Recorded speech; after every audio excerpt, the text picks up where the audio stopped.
Hello, everyone, and welcome to Wait, What? Why? The podcast that ponders the origins behind the things that we do. Thank you for taking the time to join us today as we discuss the origins of Mardi Gras.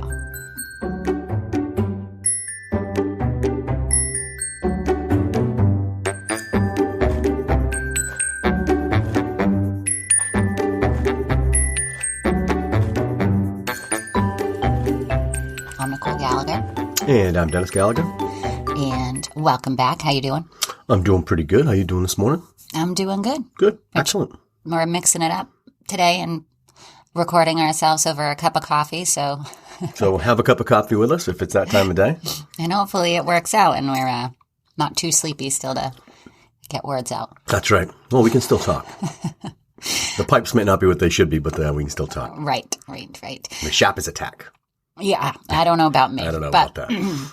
First thing he said to me when he sat down was, "You look tired." And you said, "I know." So before we get going, if you haven't yet listened to our last episode, Vinegar Valentines, then you should. Absolutely should. It's good. It's good. And you can hear all about Den's teenage shenanigans. So you have to go back and listen to that because that's all I'm saying if you haven't listened yet. Mama Gallagher wins the day. But also we talked about a product from Redbud Suds that we've been using for almost 2 months now. It's a 4-in-1 soap that not only smells amazing, but is environmentally friendly. We have tried a variety of scents such as Citrus Sunshine, Sea Clay Rest Day, That Extra Meter Cedar, which is the one I think you have. Yeah, I think it was too. Yep. And Kick-Ass Lemongrass. It also comes with a shoofa, which is a reusable loofah. These soaps are super sudsy, and they don't have any preservatives, sulfates, or parabens, and no plastic packaging. So you can smell amazing and help save our wonderful planet all with one purchase. And you can save 15% on your first order when you go to redbudsuds.com and enter promo code WAITWHATWHY. That's right. You can save 15% on your first order right there by entering promo code WAITWHATWHY at redbudsuds.com. There will also be a link in our show notes that will take you directly to the site. So check them out and let us know what you think. Yeah, right. I would suggest them. Absolutely. Now we can dig in. Okay, cool. Let's dig in. All right. So Mardi Gras, that's our topic. Mardi Gras. Yep. Never been. Knew a friend there years ago who bartended, had a friend who owned a bar down there, and he would go down and bartend like around the clock through the whole time and just make insane money. So I think everyone kind of knows that it's a massive party, but I don't really know about it, what the celebration is and stuff like that. No, me either. Well, I didn't. Now I do. Because you educated yourself. And now we're going to educate the masses. Chose this topic just because it's coming up March 1st. And I just pictured it was a party that happened in New Orleans in around March, and people would show their boobs to get beads. Right. Or lots of drinking. Yes. And mask wearing. Yep. Big elaborate masks and costumes and things like that. And I think it's all of that too. Yeah. Yeah. So, but I never really, I don't know. I don't even know. I was just like, well, I wonder why this happens. And then I was kind of surprised. So well, that's why we do this, right? Here we are. So it is a lot more than just drinking and partying, of course. It has its religious history to it. Yeah. Oh, I feel everything does, right? It kind of does. Religion was, it's still big, but it was huge. So Mardi Gras is just a day, which is the day before Ash Wednesday, and is the conclusion of a festival called Carnival. Did you know that? No. Me either. I did not. So we'll start with the beginning of the festival, which is called Carnival. Carnival begins on January 6th, which is my mom's birthday. Coincidentally. Yes, and it concludes on Mardi Gras, otherwise known as Fat Tuesday or Shrove Tuesday. Now, Fat Tuesday I heard of. I never heard of Shrove Tuesday, but we'll talk about that too in a little bit. So the celebration is basically a let's party and get all of the debauchery out of our system before Lent begins. Really? So that is, I think, the overall point of Carnival and Mardi Gras. Party as much as you can before you can't. Yes.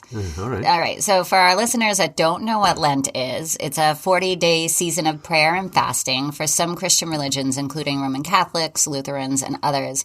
And I just want to say that when I use the word Christians as I go on through this episode, I'm using it very lightly because it doesn't include every Christian. So there's like 45,000 different denominations of Sure. Christianity. Yep. So please don't be offended. I'm just being kind of vague. But Lent begins with Ash Wednesday, when Christians go to church to confess their sins. During Mass, a priest will draw a cross on a person's forehead with ashes that symbolizes death and repentance. Christians typically give up meat during the 40 days of Lent, but I've never done it. I have once upon a time. Yeah. I've gotten ashes and I've given up meat. Yes. In the boot camp, they used to call us the macrolitas, the guys from Boston, the macrolitas, because we're all Catholic. It's funny. So I know that people give up other things other than meat. Like I never knew. I guess it's supposed to be meat. Drinking or whatever your whatever vice or exactly. habit. Something that you're sacrificing. I've known people that give up like potatoes. Interesting. Like all forms, like potato chips, French fries, potato, just for Lent. But anyway. Yeah, cool. I've never done it. Oh, well, I said once upon a time. Yes. Lent always ends 3 days before Easter. So this year it ends on Thursday, April 14th. Yeah, Mardi Gras is the kind of the eve of, is the party on the eve of Lent, I guess, is how that works. So now that y'all have the background, I think the rest will make a little more sense as I go through it. So as I said, Carnival starts on January 6th in America, but it begins on different times in different parts of the world. I think I read that it was celebrated in more than 50 different countries, so it's pretty popular. Wow. Some say Carnival was a primitive festival that celebrated the rebirth of nature or spring. There are some loose links to Saturnalia, which we talked a lot about in a previous episode. I think it was episode 7, Party Like a Viking. And Saturnalia was a Roman festival that honored the god of agriculture, Saturn. So it makes sense that they would be celebrating to bring in the spring season, fresh crops, all that kind of stuff during that time period. Yep. Others believe that it isn't linked to this festival of Saturnalia, but instead has some older ties to Indo-European lore or Germanic and Slavic folklore instead. So it is a little, it's a little unsure of where it exactly had originated, but there are loose ties to all these really old kind of pagan folklores throughout the world, but mostly in Europe. So regardless of where it developed, it was changed to fit the Christian religion as Christianity spread throughout Europe. The term carnival comes from medieval Latin. I'm going to mess this up. You took Latin. You should try to say that. I think it's carnivarium, which means to take away meat. Okay. So that's like literally the meaning of it. Or that's in literally Latin, the meaning of that. Huh? The word carnum for meat. Yeah. Yeah. Well, carnum, carnivore. I get that. Yep. Yeah. Mardi Gras in French translates to Fat Tuesday. So that's where that came from. And the term Fat Tuesday comes from the traditions of eating all of the fats in the home before fasting on Ash Wednesday. It all comes back to that. Comes back to, no kidding. To the binge before the purge, I guess. Yep. So Shrove Tuesday, which is the other one I've never heard of, it is also referred to Shrove Tuesday, which comes from the practice of shriving, which again means to purify oneself through confession prior to Lent. So it all comes back to get it out of your system. Get it out of your system. So it came to the U.S. This was kind of weird. So it is believed that the French explorer Pierre Lemoine d'Iberville, or Sieur de Bienville. Some great work there, hon. Wow. I can't. Didn't butcher that at all. I can't. If Hannah was here, she'd be able to give me a good French twist on that, but she's not. You got me. You got us on coffee, yeah. So it's believed these French explorers brought the tradition with them when he arrived at the New World. So there was a little confusion here because I saw one that said it was Jean Baptiste. There was a New Orleans Mardi Gras site that said it was Jean Baptiste Lemoine, like that's all one word. Jean Baptiste Lemoine Sieur de Bienville. I said one word. I meant one name. Yeah, one name. And then I found another site that gave 2 different names. So I looked up Pierre and Jean Baptiste and found out that they were brothers that traveled together. Oh, no kidding. I'm assuming it was the brothers that brought the tradition with them when they arrived in America. We're going to go with that for now. Okay. I couldn't get a lot of clarification on that. So they, excuse me, landed approximately 60 miles south of New Orleans and named it Point du Mardi Gras. I'm sure there's a good French twist to that, too, that I don't know how to say. Because he landed there the night before Mardi Gras began. In 1702, Jean-Baptiste also established Fort Louis de la Louisiana, which is now Mobile, Alabama. And this is where the first Mardi Gras was ever celebrated in America. Wow, in 1702, huh? 1702. That's a while ago. A little bit. Little bit. Little ways. So New Orleans was founded in 1718, and then Mardi Gras became an ingrained part of their culture and tradition. The first recorded parade was in New Orleans in 1857. And I guess I've never been, but I didn't realize how what a huge part parades played in Mardi Gras. I don't know what I thought. I thought it was just a party in the streets. Do you remember parades being part of it? No, I guess, yeah, people march through the streets. I mean, I guess, I don't know that I would have thought a parade as being organized. Yeah, I guess not. Well, they're huge. Yeah. It's a big part of it. Yeah. This is kind of where it gets good, I think, even though, it's not necessarily, well, I guess it is the origins. Anyway, so some traditions of Mardi Gras are obviously masks. So the masks are part of it. And that is so that you can party without shame. No one knows who you are, so you have to wear masks when you go to Mardi Gras. That's actually a rule. I did not know that either. So you have, These things just got seedy. That just, yeah, okay. Yeah, you can, it was to hide your identity, so it would be okay to just party how you want. Beads is another tradition. So crew members, and I'm going to talk a lot about crews, and it's spelled Krewes, parade crew members, and I'll get into that a lot. But anyway, crew members would throw beads off of the floats to spectators as far back as the 1870s, and it was said to simulate the king throwing jewels to his subjects as he passed in his royal carriage. So that's where the tradition of bead throwing has come from. Cool. And then parades, like I was just saying, they have crews that are responsible for organizing parades and balls or parties. And the crews were prestigious social clubs who had their own royal courts and hosted enormous parties leading up to the parade. Some of the earliest clubs were and I'm, again, probably not saying these right, but Comus, Momus, Twelfth Night, Rex, and Proteus. Yeah, you're definitely not saying that right. Just saying. Yeah. No one really expects it. I mean, go ahead. All right. Bad, but go ahead. How would you say it? I'm better than you, I think. Try it. No, I can't. I can't read. I'm not allowed to look at the screen. Just throw stones. Throwing them over the bow.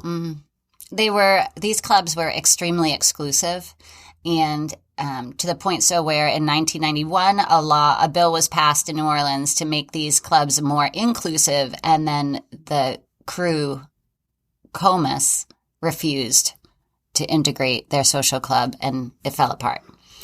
Or they ceased to exist because they refused to integrate. Yeah, they weren't inclusive. I know. So then in the first half of the 20th century, many different groups formed crews themselves, including Germans, Italians, women, African Americans, and Irish. So each Mardi Gras parade crew has their own unique history and theme. Some have been around for decades, like those first couple that I butchered, Comus, Momus, whatever they were. But I just wanted, I didn't know this, so I'm going to read a little description to you of the crew of Zulu. That was just kind of the first one I clicked on, and I found it to be really interesting. But there's a whole site, MardiGrasNewOrleans.com, and it has all this history about each of the different crews, what their parade route is, what they throw out, what their theme is, and it's really kind of neat. And again, I never knew parades were such a big part, or parade crews were such a big part of Mardi Gras. All right, so I'm going to read this from the site. This is Zulu. This year, the crew Zulu has a new theme. It's called Zulu Salutes Divas and Legends. And the story behind it is, early in 1909, a group of laborers in a club named the Tramps went to the Pythian Theater to see a musical comedy that included a skit entitled There Never Was and Never Will Be a King Like Me, about the Zulu tribe. According to legend, after seeing the skit, they retired to their meeting place, a room in the rear of a restaurant bar in the 1100 block of Perdido Street, and emerged as Zulus. The rest, as they say, is history. Years of extensive research by Zulu's staff of historians, however, seem to indicate that Zulu's beginning was much more complicated than that. Conversations and interviews with older members indicate that back in the day, the city was divided into wards, and each ward had its own group or club. The Tramps were one such group. The group that founded Zulu was probably made up of both members from the Tramps and other ward-based groups and members of a benevolent aid society. Benevolent societies were the first forms of insurance in the Black community. For a small amount of dues, members received financial help when they got sick or there was a funeral to pay for. While the men marched to Mardi Gras as early as 1901, their first appearance as Zulus came in 1909 with William Story as king. The group wore raggedy pants and had a Jubilee singing quartet in front of and behind King Story. His costume of lard can crown and banana stalk scepter.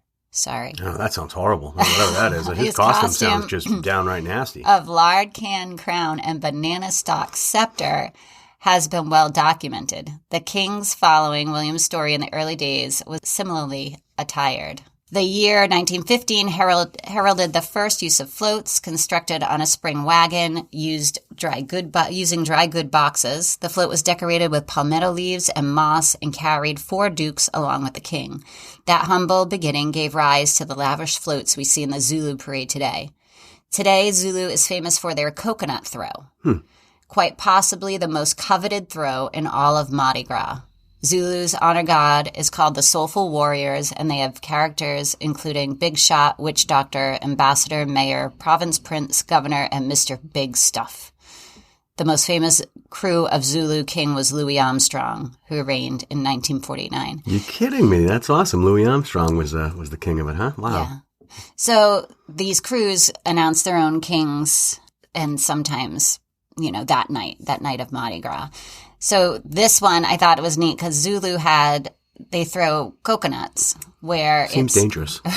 It's rare and coveted. So each crew is responsible for having their own thing that they throw. And people try to collect these because they're rare. So that's why they post like the parade routes and where they're going to be and what they're doing. So partygoers can get there, and if you want the coconuts, you know where to be to get the coconuts. Yeah, get the good throw. That's crazy. Isn't that neat? Bunch of people inebriated in the streets trying to catch coconuts.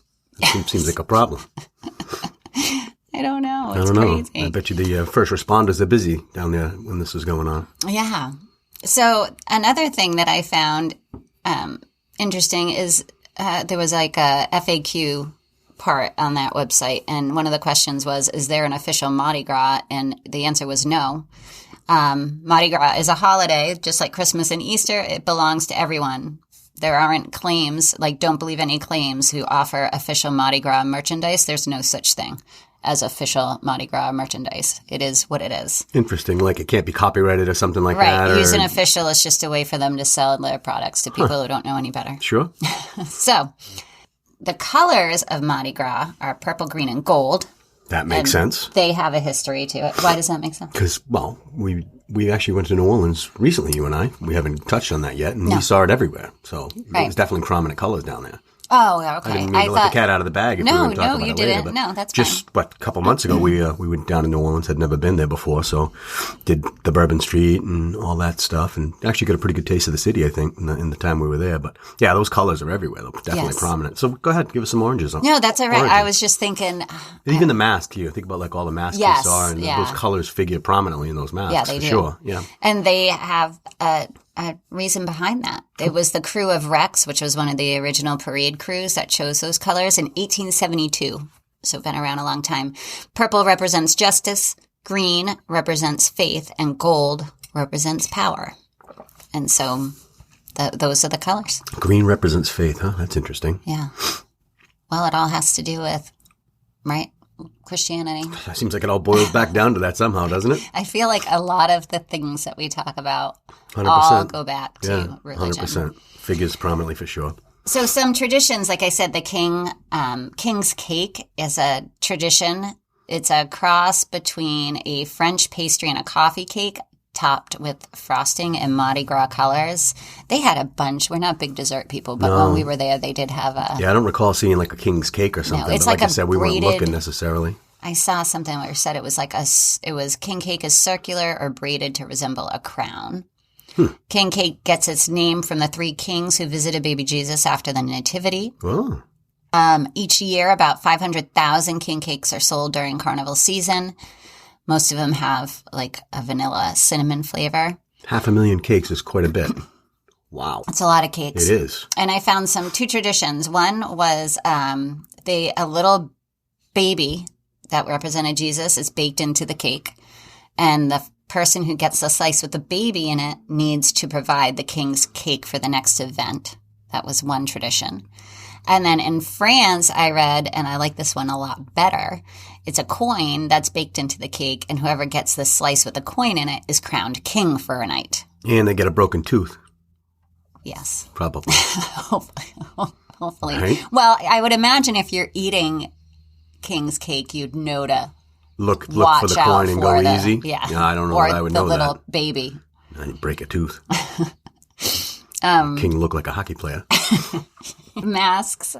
Oh, this is what I was saying. By law, everyone in New Orleans, Mardi Gras parade float must wear a mask. It's required. I didn't know that. And in 2018, the Cour de Napoleon was fined $100 for having 23 unmasked riders on a Mardi Gras parade float in New Orleans. So $100 for 23 people? Yeah. Okay. That's doable. I'd pay that fine. Just wear a mask. Well, it takes on different meaning now, doesn't it? When you say it like that. You don't want people I don't to have to know. wear a mask. I'm just kidding. I think we need a coffee break. I just picked up on what you were putting down. Yeah. So, parades. Again, going back to parades. Some of the New Orleans crews spend as much as $200,000 annually on their parade floats. Wow. New Orleans parade crews are usually named after Greek or Roman mythological figures. There are sometimes 70 or more carnival parades in New Orleans in a single season. I still want to know why I didn't know about carnival. I don't know. We've never been. We never did research going or anything like that. And I mean, This is really the first time you research Mardi Gras. Right. But I mean, isn't it all over? I feel like it's a big cultural thing, like a big celebration that kind of everyone knows it happens. But you hear Mardi Gras or Fat Tuesday, you don't hear about carnival.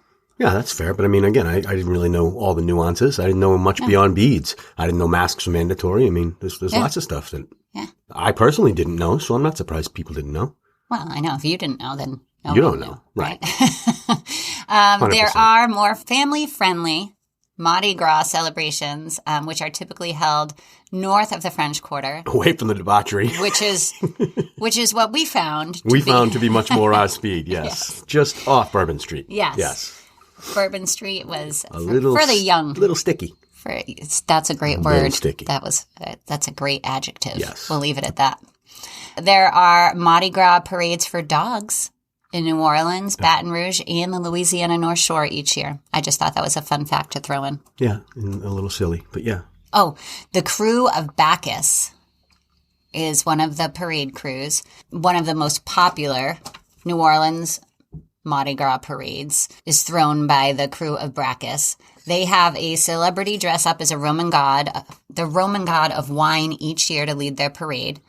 And celebrities who have served as King Bacchus include Larry King, Anthony Mackie, Michael Keaton, Bob Hope, Robin Thicke, Alan Thicke, Val Kilmer, Jim Belushi, J.K. Simmons, Hugh Laurie, Jensen Ackles, John C. Reilly, Sean Austin, Nicolas Cage, Elijah Wood, James Gandolfini, Drew Brees, Jim Caviezel, Henry Winkler, Harry Connick Jr., William Shatner, Andy Garcia, and more. So a lot of names. Yeah, absolutely. And again, You got Bob Hope in there, for goodness sakes. I know. Right? Wow. New Orleans Mardi Gras parades have only been canceled 13 times since their inception, usually due to wars. The 2 most recent parade cancellations have been in 1945, World War II, and 2021, pandemic. Boo. I know. After the 2021 New Orleans Mardi Gras parades were canceled, the crews decorated houses like their traditional floats. So a way to kind of keep the party going. Compromise, but, yeah. And the very first all-female Mardi Gras parade in New Orleans was organized by the Krewe of Venus in 1941. Found that to be... Oh, and there's a Krewe of Chewbacca's. Get it? It's Star Wars themed. Yeah. And I just had to throw... Chewbacca's. Instead of Bacchus, Yeah. it's Chewbacca's. Oh my gosh, I get that's it, babe. so funny. Yeah. And then just some declarations I thought were some other fun things to talk about. Mardi Gras was declared a holiday by Pope Gregory the 13th in 1582.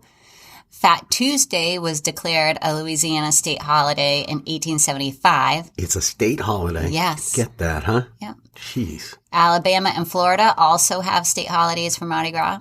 And at midnight on Ash Wednesday, the mayor of New Orleans, as well as police officers, ride through the French Quarter on horseback to announce the end of Mardi Gras and the beginning of Lent, which I found to be fascinating. Yeah, and I think they have, again, we just happened to see a large gathering of police and firefighters and other first responders when we were down there because they were doing a blessing, remember, on that Yes. Sunday morning? Yeah. I think it's the name of that park, I do a really too. cool park, I can picture it. It was across the street from this gorgeous Huge church, yeah. So anyways, we just stumbled into this this gathering on the Sunday morning, and there were a ton of mounted policemen. Yeah. So I can see that. That's a very effective way to kind of clear the streets, and, you know, horses are, yeah, they do a great job at that. So Well, I wonder if it's enforced or just kind of tradition. I bet you they march the horses right down the street. I said I think that's the best way to kind of put it into the revelry. And maybe they don't. Maybe they let them party all night now, but I don't know. interesting. Yeah, so that's pretty much the history behind it, or the origins. I kind of went into more of the cruise. I found the cruise to be fascinating. I spent a lot of time reading up on the different, there are so many different parades. Yeah, I didn't realize it was organized like that. I just thought it was kind of a free-for-all, but there's definitely some organization and parade routes and, you know, money's raised for floats, and I didn't realize that either. Yeah, That's all. and there's still like these social groups that do that. These like the Macy's clubs. Day Parade with partying, you know? It's crazy. Right. It's more, even more so. I mean, you couldn't have balloons down there because of the way the buildings are and how narrow the streets are, but... Well, you would think the same thing with New York City. New York City's got some pretty big, wide streets comparatively. I mean, many tall buildings, right? But New Orleans is old. That was a funny city, really. It was interesting to see how modern it was downtown, and then immediately just went old school. You know, you just like two blocks away, you just stepped back in time. The architecture and everything was an interesting city for sure. It was much cool. different than up here in the Northeast. Yeah, much different.